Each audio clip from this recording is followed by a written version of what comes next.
सूरज की किरणें जैसे ही गांव सुंदरपुर की मिट्टी पर पड़ती, बाबू राम अपने पुराने हल और बैल के साथ खेत की ओर चल पड़ता। उसका जीवन एक सीधी रेखा की तरह था। खेत, घर, खेत, दिन भर की मेहनत और रात को एक सादी रोटी। उसका बेटा गोपाल, 15 साल का, चुपचाप सब कुछ देखता और समझता था। वो गांव के सरकारी स्कूल में पढ़ता, पर जैसे ही स्कूल खत्म होता, किताबें एक ओर रख देता और खेत की तरफ दौड़ जाता। वह जानता था कि बाबू के कंधे अब पहले जैसे मजबूत नहीं रहे। एक दिन आसमान ने अपना मुंह फेर लिया। बरसात नहीं हुई, खेतों की मिट्टी चटकने लगी, फसलें सूख गईं। बाबू की आंखों में चिंता की रेखाएं गहरी होती गईं। एक शाम जब वह थका हारा खेत से लौटा, चौखट पर बैठते ही बोला, अब कुछ नहीं बचा बेटा, लगता है हमें खेत बेचने पड़ेंगे।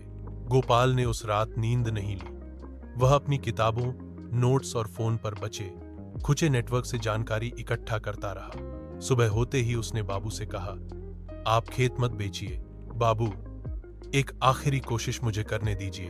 बाबू ने थकी आंखों से देखा। क्या करेगा तू? गोपाल बोला, मैंने पढ़ा है कम पानी वाली फसलें होती हैं, तिल, मूंग, मशरूम जैसी।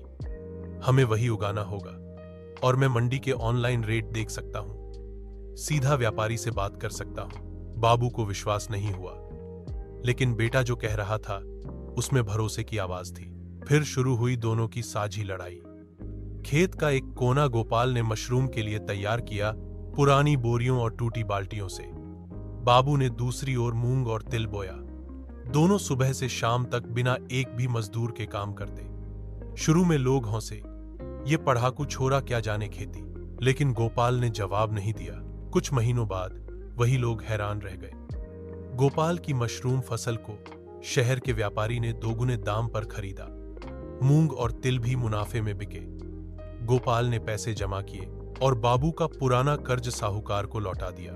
1 साल में ही गोपाल और बाबू राम का खेत फिर से हरियाली से भर गया। गोपाल अब खेत का भविष्य था। वह तकनीक और परंपरा को साथ लेकर चला। गांव के मेले में जब सरपंच ने गोपाल को मंच पर बुलाया और कहा, यह है हमारे गांव का भविष्य, जिसने अपने बाबू की उम्मीदों को टूटने नहीं दिया, तो बाबू राम की आंखों से चुपचाप आंसू बह निकले। उसने पहली बार बेटे को गले लगाकर कहा, तू ही मेरी असली फसल है गोपाल।